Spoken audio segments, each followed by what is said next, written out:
un uomo solo al comando che in 5 anni spende come vuole 50 miliardi di euro sulla pelle dei cittadini veneti in sanità e sociale mi sembra una cosa delicata. Abbiamo sempre governato assieme al territorio, assieme ai sindaci, assieme agli operatori sanitari questo sistema.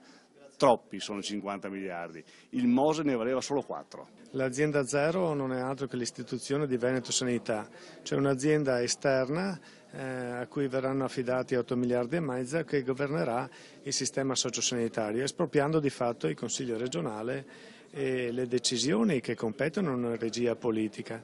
E invece la riduzione delle ULSS, così come è scritta, praticamente demolisce il sistema sociosanitario veneto, che fa dell'integrazione sociosanitaria un modello che è stato un modello vincente per tutto il Paese. Quindi veniamo a realizzare 7 aziende sanitarie provinciali, non le ULSS con la 2S, quindi integrazione sociosanitaria. E questo chiaramente per i servizi del territorio e anche per gli ospedali cosiddetti SPOC del territorio, gli ospedali di rete, è sicuramente un grave rischio che non vogliamo far correre alla nostra regione. Dobbiamo dividere il riordino delle ASL dall'azienda zero. Dividere perché ad oggi serve ridurre queste ASL per ridurre i costi per i cittadini mantenendo alti i servizi.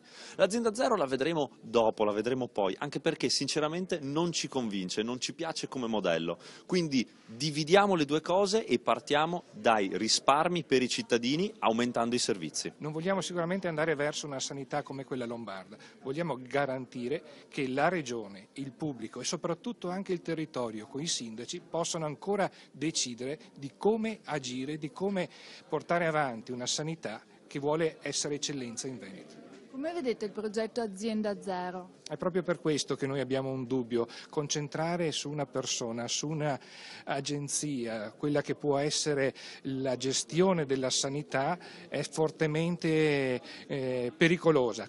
E soprattutto anche non garantire la trasparenza che viene controllata in particolare dai sindaci.